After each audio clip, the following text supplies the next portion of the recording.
તો નમસ્કાર ગુજરાત, સ્વાગત છે ફરી એકવાર આપણા આજના તાજા હવામાન સમાચાર ઉપર। ગુજરાત રાજ્ય ઉપર 25 અને 26 તારીખે તોફાન મચાવતી સિસ્ટમ જે આવવાની છે એ ગુજરાતમાં અત્યારથી જે છે તે આવી ગઈ છે અને ગુજરાત રાજ્યમાં આવનારી કલાકો હવે ખૂબ ભારે રહેવાની છે મિત્રો। 25 અને 26 તારીખ માટે આના પહેલાના વિડીયોમાં પણ એલર્ટ જાહેર કરવામાં આવ્યું હતું કે ગુજરાત રાજ્યમાં 19 અને 20 તારીખે જે ભારે તોફાની વરસાદો પડ્યા, વાવાઝોડું ફૂંકાયું, એવી જ બીજી એક વેસ્ટર્ન ડિસ્ટર્બન્સની નવી સિસ્ટમ ગુજરાતનો રસ્તો પકડીને આગળ વધી રહી છે અને એ સિસ્ટમ 25 અને 26 તારીખે ગુજરાતમાં ધમરોળવાની છે તેની શરૂઆત અત્યારથી થઈ ગઈ છે।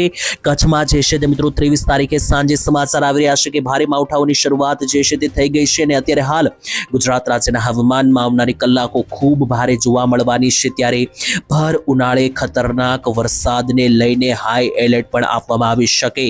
જુદા જુદા વેધર મોડેલોના નકશાઓ સામે આવી ગયા છે। નકશાઓ જોતા એવું લાગી રહ્યું છે કે ગુજરાતમાં હવે પછીના આવનારા દિવસો ખૂબ ભારે રહેવાના છે અને આટલું જ નહીં, અંબાલાલ પટેલ જેવા હવામાન નિષ્ણાંતોએ તો આગામી 10 તારીખ સુધીની એટલે કે 10 એપ્રિલ 2026 સુધીની આગાહી જાહેર કરી દીધી છે। આનાથી તમે સમજી શકો કે આવનારા દિવસો કેટલા ખતરનાક બની શકે ગુજરાત રાજ્ય માટે। ત્યારે આવનારા દિવસોમાં શું થવાનું છે, આવનારી કલાકોમાં શું થવાનું છે, ખાસ કરીને તારીખ વિશે વાત કરીએ તો તારીખ 24 વહેલી સવારથી લઈને બપોર પછીથી લઈને મોડી રાતના 12 વાગ્યા સુધી જે છે તે મિત્રો કેવું વાતાવરણ જોવા મળશે એની વાત કરીશું। તો 24 તારીખ અને મંગળવાર જે છે તેના ઉપર આપણે મુખ્ય નજર મારવાની છે અને ત્યાર પછી 25 અને 26 તારીખથી તો સિસ્ટમ ગુજરાતમાં તાંડવ મચાવવાની છે। તો એના ઉપર ચાલો મિત્રો શરૂઆત કરીએ। સૌથી પહેલા આ વિડીયોની અંદર આપણે માહિતી મેળવવાની શરૂ કરીએ। પહેલા જો તમે આ ચેનલ ઉપર પહેલી વાર આવ્યા છો અને આ ચેનલને સબસ્ક્રાઇબ નથી કરી તો આ શું માહિતી ગુજરાતની એકમાત્ર ચેનલ છે કે જ્યાં તમને હવામાનની લગતી સાચી અને સચોટ માહિતી સૌથી પહેલા મળી જશે। તો મારી આ ચેનલ શું માહિતી ગુજરાતની અત્યારે જ સબસ્ક્રાઇબ કરો અને ખાસ તો મિત્રો તમે આ કયા ગામથી વિડીયો જોઈ રહ્યા છો એ પણ કોમેન્ટની અંદર લખીને જણાવી આપજો। તો ચાલો મિત્રો વિડીયોની શરૂઆત કરીએ। સૌથી પહેલા આપણે લિસ્ટ બનાવીએ કે આજના વિડીયોમાં આપણે કયા કયા મુદ્દા જાણવાના છે। તો પહેલા નંબર ઉપર મિત્રો વરસાદ અને ગામ વિશે વાત કરીશું કે કયા કયા ગામમાં કેટલો વરસાદ પડશે અને સિસ્ટમને આધારે આવનારી કલાકોમાં કયા કયા ગામની અંદર કેટલા ઇંચ સુધી અને mm સુધીનો પણ વરસાદ પડી શકે કે નહીં તેના વિશે વિસ્તારથી જાણીશું। બીજા નંબરે આજના વિડીયોની અંદર આપણે સિસ્ટમ વિશેની કમ્પ્લીટ માહિતી મેળવવાની છે, એટલે કે આખી જે આ સિસ્ટમ મિત્રો જોવા મળી રહી છે હું તમને સમજાવવાનો છું કે સિસ્ટમ જે છે તે ક્યાંથી કયો વળાંક લેશે, ક્યાંથી કઈ દિશા પકડશે અને ગુજરાતના કયા જિલ્લા ઉપરથી આખી સિસ્ટમ પસાર થશે એ જાણીશું આજના વિડીયોના બીજા ભાગની અંદર।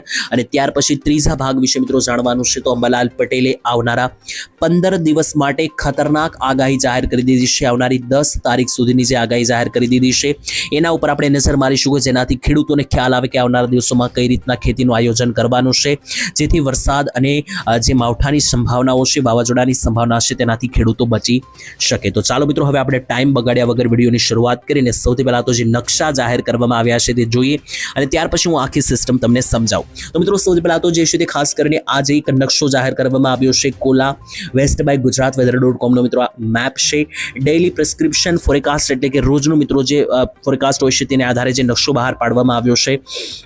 આ નકશો જે છે તે મિત્રો છે 23 માર્ચથી 30 તારીખ સુધીના માવઠાનો અને આ નકશાને આધારે આપણે સરળતાથી સમજી શકીએ કે ગુજરાતમાં કેટલા ઇંચ સુધીના પણ વરસાદ પડી શકે। તો મિત્રો જે આપણા બ્લુ કલરના ભાગ તમે જોઈ રહ્યા છો ત્યાં મામૂલી 15 mm જેટલો વરસાદ જે છે તે પડવાની ભીતિ સેવાઈ રહી છે અને આ મિત્રો બ્લુ કલરનો ભાગ ઉત્તરીય ગુજરાત અને સૌરાષ્ટ્ર અને મધ્ય ગુજરાતના પટ્ટામાં જોવા મળી રહ્યો છે। તો આ નકશો મિત્રો સૂચવી રહ્યો છે કે આવનારા દિવસો ખૂબ ભારે 23 તારીખથી 30 તારીખની વચ્ચે જે માવઠાની સંભાવના દર્શાવતો આ નકશો છે તેમાં કચ્છ, ઉત્તર ગુજરાતના મહેસાણા, સાબરકાંઠા, બનાસકાંઠા, પાટણ, અરવલ્લી, મધ્ય ગુજરાતના અમદાવાદ, તેની સાથે કપડવંજ લાગુના વિસ્તારો, વિરમગામ સહિતના બધા જ ભાગોમાં છૂટા છવાયા માવઠાની સંભાવના દર્શાવતો આ નકશો છે। અને આટલું જ નહીં મિત્રો, બીજું પણ જે આખી સિસ્ટમ વેસ્ટર્ન ડિસ્ટર્બન્સની છે તેના વિશે પણ આપણે આગળ મિત્રો ચર્ચા જે છે તે કરવાની છે, કારણ કે ગુજરાત રાજ્ય ઉપર જે કંઈ પણ મિત્રો આખી સિસ્ટમ આવી રહી છે આપણે સરળ ગુજરાતી ભાષામાં સમજીએ કે જેનાથી તમને જે છે તે આખી આ સિસ્ટમ સમજાઈ જાય અને જેવી સિસ્ટમ સમજાશે ત્યાર પછી હું એક ગામના નામ સાથેની માહિતી તમને આ વિડીયોમાં આગળ જણાવીશ કે કયા ગામમાં કેટલા વરસાદની સંભાવના છે। તો ચાલો સૌથી પહેલા મિત્રો જે કંઈ પણ મોટી વેસ્ટર્ન ડિસ્ટર્બન્સની સિસ્ટમ છે આખી સમજી લઈએ। તો આ મિત્રો જે કલર તમે જોઈ રહ્યા છો આ નકશાની અંદર, આ કલર જ મિત્રો એ છે કે જે આપણા રંગમાં ભંગ લાવશે, કારણ કે આ કલર જે છે તે આખું WD એટલે કે વેસ્ટર્ન ડિસ્ટર્બન્સ છે અને આ કોઈ એક ભાગમાં નથી મિત્રો, 2-3 ભાગમાં ચાલી આવી રહ્યું છે જેથી આ સિસ્ટમ ક્યાંક ને ક્યાંક લાંબી જોવા મળવાની છે। અહીંયા મિત્રો તમને દેખાડી દીધું સિસ્ટમ ગુજરાતથી કેટલી દૂર છે, ક્યાં પહોંચી છે, વિસ્તારથી બધું સમજીએ તો મિત્રો આ પીળા કલરના કલરના સર્કલની અંદર અહીંયા આપણું આ ગુજરાત રહેલું છે। આ પીળા કલરની અંદર મિત્રો જે આ ગુજરાત છે અને ગુજરાતથી થોડાક દૂર મિત્રો તમે જોશો તો તમને અહીંયા રીતસરનો જે છે તે નકશાની અંદર કલરવાળો ભાગ દેખાશે। આ પીળા કલરના સર્કલમાં ગુજરાત અને ગુજરાતથી જસ્ટ 2-3 હજાર કિલોમીટર દૂર ઉપર જોશો તો આ જે મિત્રો પીળો અને લીલા કલરનો ભાગ છે આખું WD એટલે કે વેસ્ટર્ન ડિસ્ટર્બન્સની સિસ્ટમ છે જે ગુજરાતથી આજે થોડાક કિલોમીટર દૂર છે। અને આ જે મિત્રો આખી સિસ્ટમ છે આ રીતની આગળ ચાલવાની છે। આ લાલ કલરનો જે લીટો છે એ રીતની સિસ્ટમ આગળ ચાલશે જેમાં વચ્ચે આપણું અહીંયા ગુજરાત પણ આવી જશે અને ગુજરાત રાજ્ય ઉપરથી આ સિસ્ટમ જે છે તે પસાર થશે 25 અને 26 તારીખના રોજ। એટલે કે અત્યારે જે છે તે આ સિસ્ટમ ઘણી બધી દૂર છે। અહીંયા તમે લાઈવ જોઈ શકો કે આ સિસ્ટમ અત્યારે જે છે તે આ બધા ભાગોની અંદર છે એટલે કે એક બાજુ ગુજરાત છે એક બાજુ સિસ્ટમ છે અને આ રીતે સિસ્ટમ આખી આગળ ચાલશે। 25-26 તારીખે ગુજરાત ઉપરથી પસાર થશે એટલે આ ખતરનાક વેસ્ટર્ન ડિસ્ટર્બન્સના જે મિત્રો અવશેષો બની રહ્યા છે તે અત્યારથી ગુજરાત ઉપર આવી ગયા છે। અહીંયા તમને ઝૂમ કરીને દેખાડું તો ગુજરાતના મધ્ય ગુજરાત અને સૌરાષ્ટ્રના ભાગો પરથી જુઓ તો વાદળો જે છે તે આગળ વધી રહ્યા છે અને આને કારણે કચ્છમાંથી મિત્રો સમાચાર આવી રહ્યા છે કે કચ્છમાં બપોરના સમયગાળા દરમિયાન જે છે તે ભારે વરસાદ અને માવઠા જોવા મળ્યા। ત્યારે હજુ પણ મિત્રો 24 તારીખ વિશે હું તમને કમ્પ્લીટ માહિતી આપવાનો છું આ વિડીયોમાં। 24 તારીખે વહેલી સવારથી સાંજ સુધી ક્યાંક એવું વાતાવરણ જોવા મળશે જાણીશું। તો મિત્રો મેં તમને જણાવ્યું કે આ સિસ્ટમ આ રીતની આખી ગુજરાત ઉપરથી જશે 25 તારીખે જશે। એનો મતલબ એવો નથી કે 24 તારીખે કાંઈ નહીં થાય કારણ કે 25 અને 26 તારીખે તો સિસ્ટમ મુખ્યત્વે ચાલવાની છે પરંતુ 24 તારીખે સિસ્ટમના અવશેષો અને વાદળો આગળ વધીને ગુજરાત ઉપર આવવાના છે જેથી શરૂઆત 24 તારીખથી પણ થઈ શકે। અને 24 તારીખે ઘણા બધા ભાગોની અંદર છૂટા છવાયા વરસાદ અને માવઠાને લઈને સૌથી મોટી આગાહી સામે આવી રહી છે। તો એ જે માવઠાની આગાહી છે જે સિસ્ટમ છે એના વિશે જાણીએ તો આ જે સિસ્ટમ છે તેને કારણે 24 તારીખથી જે છે તે છૂટા છવાયા માવઠા અને વરસાદને લઈને સૌથી મોટી શક્યતાઓ બહાર પાડવામાં આવી રહી છે।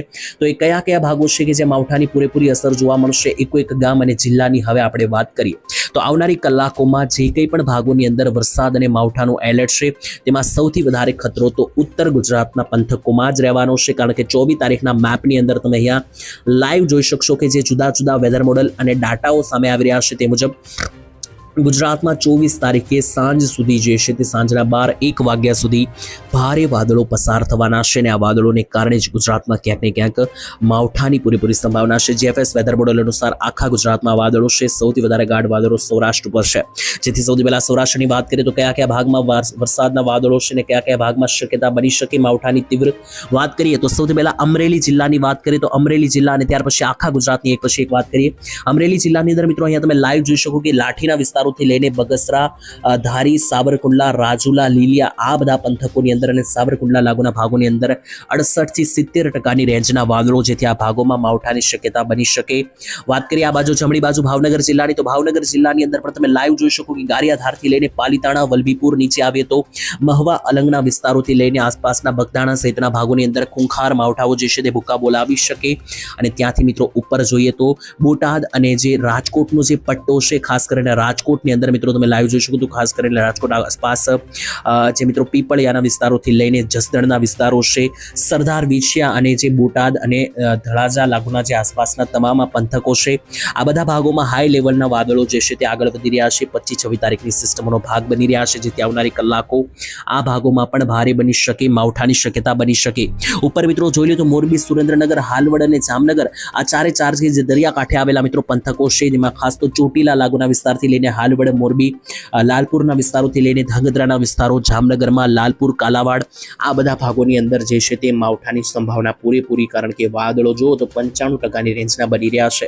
નીચે મિત્રો જોઈ લો તો જુનાગઢ ગીર સોમનાથ અને પોરબંદર જિલ્લાનો પણ જે આ ખૂણો છે આ ખૂણાની અંદર પણ 70% સુધીના મિત્રો વાદળો ફેલાઈ રહ્યા છે જેથી આ ભાગોમાં જુનાગઢ આસપાસ ખાસ તો કેશોદ વિસાવદર માણાવદર મુલિયાસા નીચે આવો તો માધવપુર પોરબંદરથી લઈને વેરાવળ ઉનાના વિસ્તારો છે અને નીચે ત્યાંથી પણ નીચે આવો તો જે સાસણગીરના જંગલો છે તુલસી શ્યામ ગીર સોમનાથના ભાગો છે આ બધા ભાગોમાં જે છે અત્યારે હાલ પુષ્કળ પ્રમાણમાં વાદળો છે જેથી માવઠાના પૂરેપૂરી શક્યતાઓ બની રહેશે।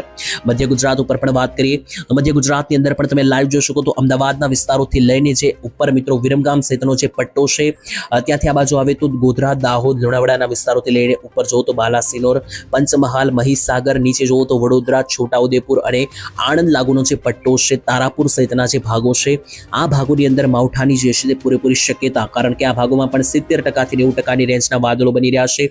ઉત્તર ગુજરાતમાં સૌથી વધારે આ સિસ્ટમનો ખતરો છે અને આખી સિસ્ટમ ઉત્તર ગુજરાત ઉપરથી જ પસાર થવાની છે, જેથી ઉત્તર ગુજરાતમાં હાઈ લેવલના માવઠા સર્જાઈ શકે આવનારા કલાકોની અંદર, જેમાં મહેસાણા, પાલનપુરથી લઈને આ બાજુ નીચે આવે તો અરવલ્લીનો વિસ્તાર થઈ ગયો, આ બાજુ જોઈએ તો સાબરકાંઠા, બનાસકાંઠાના વિસ્તારો, મોઢેરા, સૂર્ય મંદિર, વાવ, થરાદ લાગુના ભાગોની અંદર પણ ભારે માવઠાની સંભાવનાઓ સામે આવી રહી છે. ત્યારે ત્યાંથી નીચે જોવો તો દક્ષિણીય ગુજરાતમાં પણ ઉપર વડોદરાથી લઈને નીચે વાપી સુધી જે છે તે સંકટ બની શકે, કારણ કે અહીંયા પણ મિત્રો પૂરેપૂરી સિસ્ટમ બની રહી છે, જેમાં સુરત, વલસાડ, નવસારી, વ્યાપી, ડાંગ અને સાપુતારાના વિસ્તારોથી લઈને ઉપર જોઈ લો તો રાજપીપળા, વડોદરા, અંકલેશ્વર અને જે ઉમરપાડા, ડેડિયાપાડાના ભાગો છે, જે મિત્રો કોસંબાના ભાગો છે, આ બધા વિસ્તારો ઉપર જે છે તે ખાસ કરીને હાઈ લેવલના સિસ્ટમીય વાદળોની અસરો જે છે તે મિત્રો તમને જોવા મળી શકે. તો ખાસ દરેક લોકોએ પોતપોતાની તૈયારીઓ જે છે તે મિત્રો દાખવવી રહેશે. ત્યાંથી ઉપર મિત્રો જોઈએ તો કચ્છ લાગુના વિસ્તારોમાં તો સૌથી પહેલા સિસ્ટમ એન્ટ્રી લેશે.